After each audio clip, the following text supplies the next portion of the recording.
সংবিধানের সংস্কার জাতীয় পার্টির থেকে ভালো অন্য কেউ বুঝবে বলে আমার মনে হয় না। বর্তমানে দেশ গভীর খাদের কিনারে পড়ে গেছে। আমাদের ঐক্যমত কমিশন ঐক্যমত করার কোনো চেষ্টা করেনি। ঐক্যমত কমিশন অনেক কিছু করেছে, একটা কাজ করেনি, ঐক্যমত সৃষ্টি করেনি। 56টি নিবন্ধিত দলের মধ্যে ঐক্য প্রক্রিয়ার সূত্রপাত শুরু হওয়ার থেকেই 30টি দলকে বাদ দিয়েছে এবং যে দলগুলোকে ডেকেছে তাদের মধ্যে অনেক বিষয়ে মতবিরোধ আছে। অনেকে দাবি করছেন আগে গণভোট হবে, পরে জাতীয় সংসদ নির্বাচন হবে।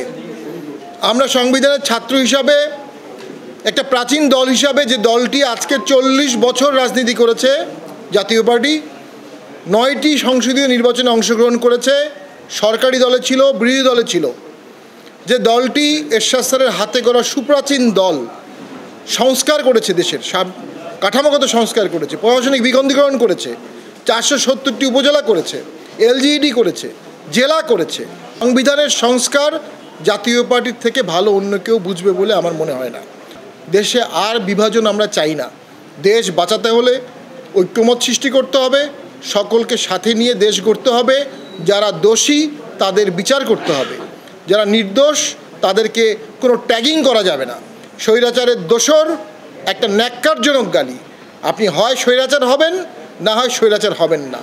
দোসর বলে অনেককে প্রক্রিয়া থেকে বাদ দিয়ে একটা অগণতান্ত্রিক, একটা অযৌক্তিক, একটা স্বৈরাচারী সংস্কার চাপিয়ে দেওয়ার কিছু চেষ্টা করা হচ্ছে। আমরা মনে করি বিপুল সংখ্যক লোককে বাদ দিয়ে এই সংস্কার প্রক্রিয়া সর্বজনীন হবে না। এই সংস্কার প্রক্রিয়া একটা আধিপত্যবাদের সৃষ্টি করবে। টানা তৃতীয়বার অর্জন করেছে দেশের সেরা সুপার ব্র্যান্ড স্বীকৃতি বসুন্ধরা টিস্যু। এই সংস্কার প্রক্রিয়ায় সকল দলের অংশগ্রহণ নাই, সকল দলের স্টেক নাই, সকল দলের মালিকানা নাই। এই প্রেক্ষাপটে সরকারকে উচিত সকল দলকে ডেকে জাতীয় সংলাপ করা।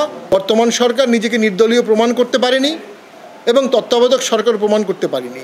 নির্বাচনের পথে যে সংস্কারগুলো প্রয়োজন সেগুলো এই সরকার এখনও শুরু করেনি।